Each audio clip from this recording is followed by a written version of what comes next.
Oke guys, kali ini saya mau mereview genset MTU 1250 kVA. Unit ini terpasang di Tower Jatsi Airnav Indonesia. Nah,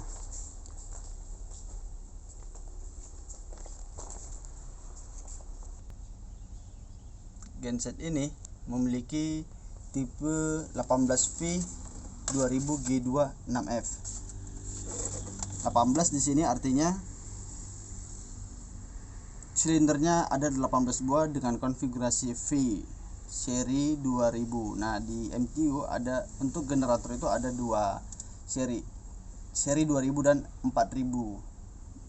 Seri 2000 itu diproduksi di kota Suzhou, Tiongkok, dan seri 4000 itu diproduksi di Jerman langsung. Jadi apabila teman-teman sekalian membeli mesin diesel MTU dengan seri 4000 itu akan didatangkan langsung dari Jerman.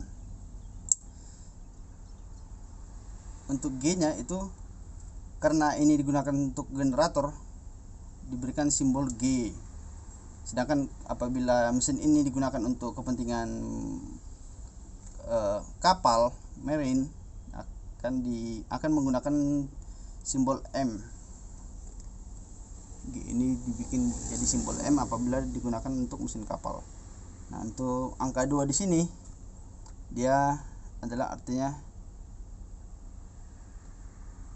application number. Sedangkan ini design index, dan huruf F ini karena ini genset memiliki RPM yang tetap dan frekuensi yang tetap 50 Hz 1500 RPM, sehingga menggunakan simbol F. Nah, itu adalah arti dari tipe genset yang tertera di nameplate-nya, guys. Tahun pembuatannya 2016. Filter olinya ada 3, guys. Jadi sebelum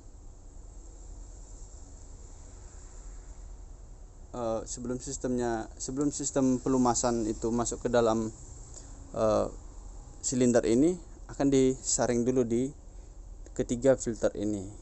Jadi tiga-tiganya terpakai ya, guys ya.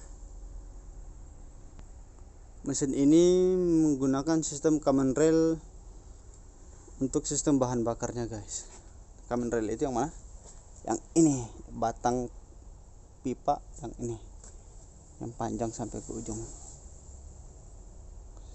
Yang ini ya, guys ya. Untuk bos pomnya ada 2, guys. Ini sebelah sini satu, sebelah kiri, dan sebelah kanan, sebelah sana satu lagi. Menggunakan 2 buah turbocharger yang berfungsi untuk memanfaatkan udara ke dalam sistem pembakaran. Bagaimana sistem kerja turbochargernya? Ini ada turbin, di dalamnya ini ada turbin, kipas turbin. Nah, kipas turbin ini diputar oleh udara yang dihasilkan dari exhaust ini, guys. Sisa pembuangan dari pembakaran itu dialirkan ke sini untuk memutar baling-baling dari turbo. Nah, karena ini turbo dan kompresornya baling-baling kompresor dengan baling-baling kompresornya itu terhubung dengan satu buah poros. Nah, otomatis baling-baling kompresor ini akan berputar untuk mengambil udara yang di sekitar, guys. Jadi udara dari luar akan masuk melalui filter ini, kemudian disalurkan ke dalam pipa ini, kemudian didinginkan di dalam intercooler ini. Jadi di dalam ini selain ada radiator juga ada intercooler. Nah, yang fungsinya untuk mendinginkan air, untuk pendinginan sistem mesin dan mendinginkan udara yang diproduksi oleh si turbo ini tadi.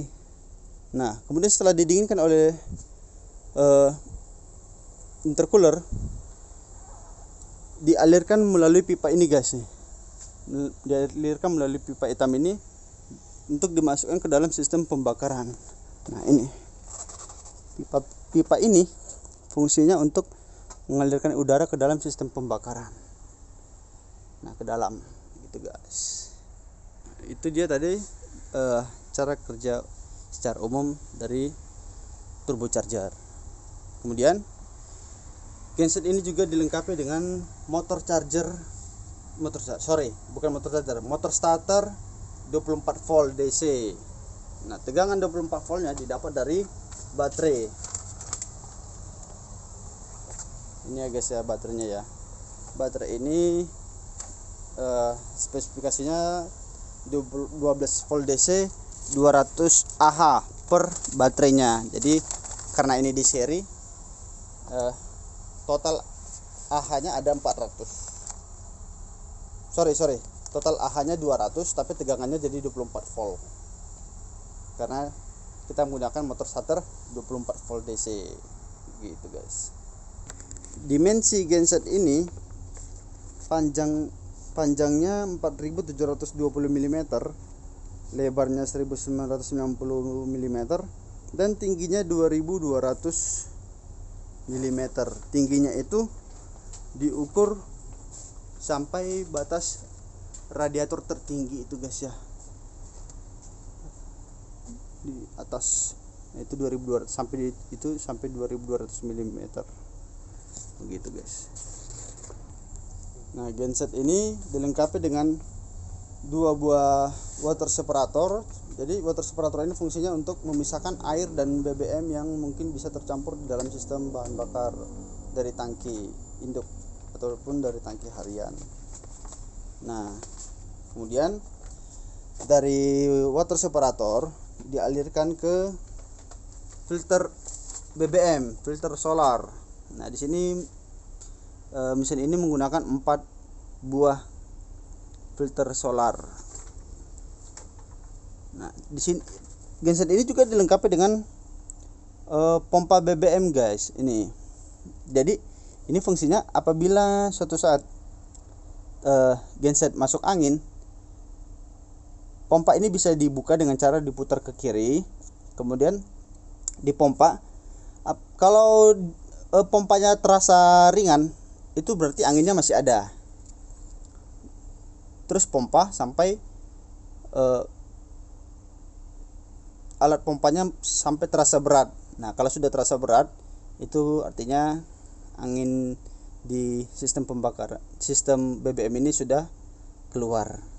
Begitu. Apabila dari menggunakan pompa ini kurang berhasil, bisa juga menggunakan cara dengan membuka nozzle ini guys. Dibuka sedikit nozzle-nya, kemudian di starter. Kalau sudah sampai muncrat berarti anginnya sudah keluar. Begitu, terus ditutup kembali. Nah, sorry guys, tadi ada kelupaan.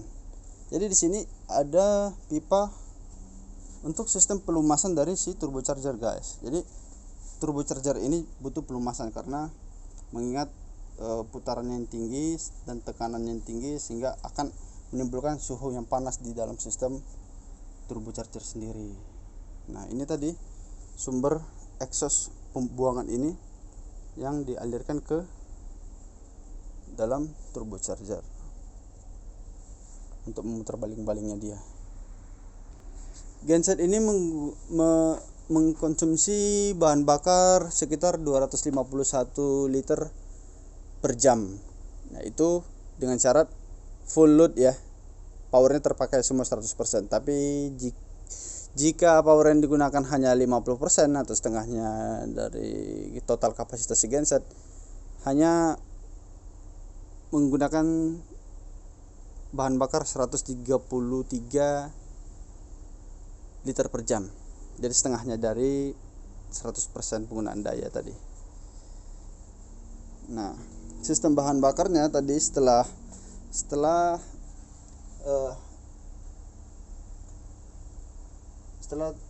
digunakan dalam sistem pembakaran, apabila ada sisa-sisa dari bahan bakar itu akan dialirkan ke dalam intercooler ini juga nih. Jadi di sini juga ada sistem intercooler. Jadi sepertinya ini guys ya. Tapi kalau saya salah nanti perbaiki di komentar ya. Jadi sistem intercooler ini fungsinya untuk mendinginkan bahan bakar yang tadi masuk ke dalam sistem pembakaran generator. Nah, BBM yang keluar dari genset ini kan panas. Jadi sebelum kembali ke tangki penampungan bahan bakar, dia harus didinginkan dulu karena dikhawatirkan apabila saat kembali masih bersuhu tinggi, bahan bakar yang ada di dalam tangki akan terkontaminasi dengan bahan bakar yang panas sehingga akan memicu ledakan. Begitu guys. Jadi ini pipa output, ini pipa input. Output, input. Kembali ke tangki. Nah, ini pipa merah ini adalah pipa yang kembali ke tangki. Genset ini juga dilengkapi dengan ADEC ECU 8. Ini ya guys ya, ECU-nya itu ini ya. Saat bekerja dia akan blinking orange. Di situ ada lampu LED menandakan dia aktif. Tapi pada saat dia bekerja nanti dia blinking orange. Hasil pembacaan dari ECU tadi, engine control unit, kemudian didistribusikan ke dalam smart connect ini guys. Ini adalah semacam kontrol. Ini produk dari Deepsea juga ini, smart connect ini. Nah, smart connect ini fungsinya sebagai governor elektroniknya. Jadi di X1 ini berfungsi untuk menerima sinyal dari fuel.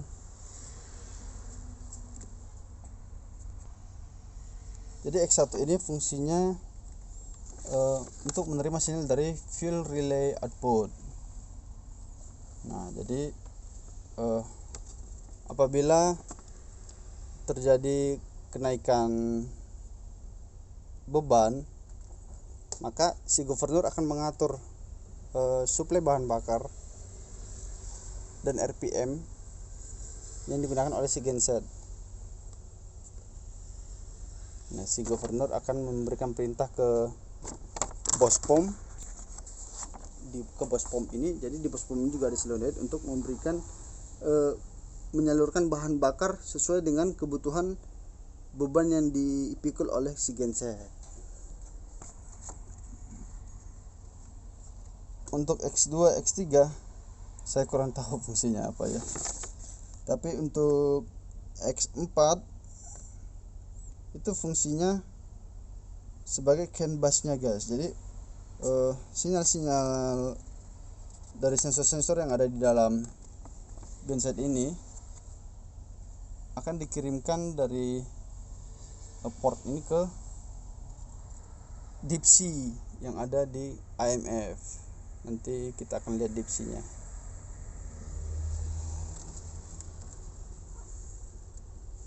Nah, panel ini juga dilengkapi dengan kunci kontak, kunci starter, dan juga dilengkapi dengan tombol emergency dan pembacaan dari parameter tekanan oli.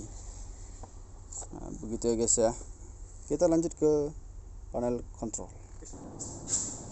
Nah, sekarang kita masuk ke sistem kontrolnya genset. Nah, kita menggunakan Deepsea 7420 MC2. Jadi fungsi IMF-nya si genset juga ada di sini ya guys. Sama seperti fungsi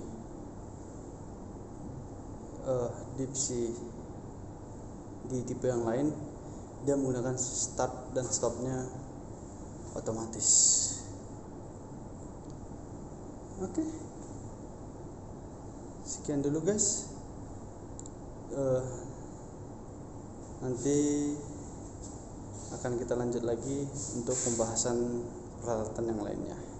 Terima kasih sudah menonton.